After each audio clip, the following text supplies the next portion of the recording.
안녕하십니까.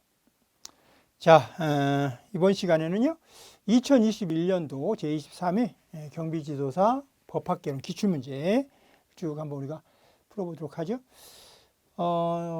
이제 경비지도사 시험을 처음 준비하시는 분들 또는 뭐 한두 번 정도 준비를 해보신 분들 이렇게 좀 그 수험생층이 좀 다를 텐데요. 공부를 하실 때 좀 그 처음에 어떻게 출발하느냐, 어떤 마음가짐으로, 그 다음에 어떤 방식으로 내가 접근할 건가, 그 부분이 모든 일에 있어서와 같이 그 처음 접근이 굉장히 중요하지 않습니까? 그때 이제 경비지도사 시험 같은 경우는 우리 법학 개론만 시험을 보는 게 아니고 뭐 다른 경비법이라든지 또는 뭐 강론 각 경비 그 종류별로도 다른 특징이 있죠. 그러니까 그 어떻게 보면 그 전문 그 직업에 맞는 그 과목들은 또 그 전문 직업 앞으로 계속 그 부분들은 여러분들 수행하는 업무와 유기적으로 관련이 있기 때문에 그건 전문성을 좀 확보하시는 쪽으로 가시는 거고요. 반면에 이제 법학개론은 어떤 일반적인 그 여러분들이 수행하게 될 그 직무와 관련된 어떤 상식적인 내용을 담는 거잖아요. 법학 일반이니까.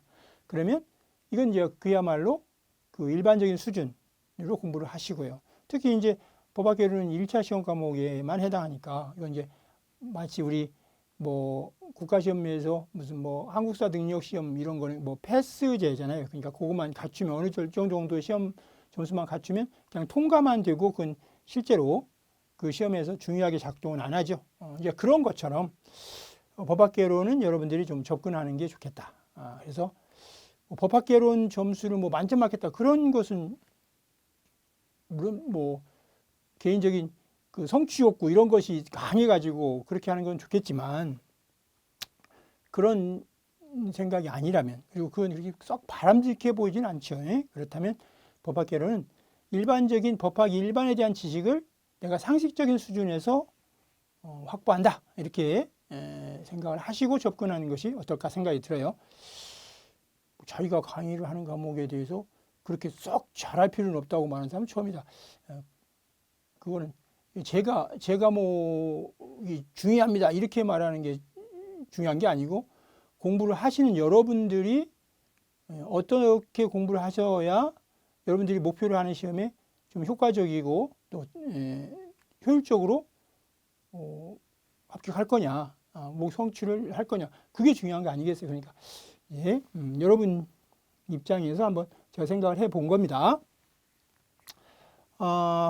이제 기출문제이기 때문에 이 기출문제를 푸시는 분들은 기본적인 이론, 그 다음에 기본적인 이론에 대한 문제 확인, 거기까지는 어느 정도 된 거죠.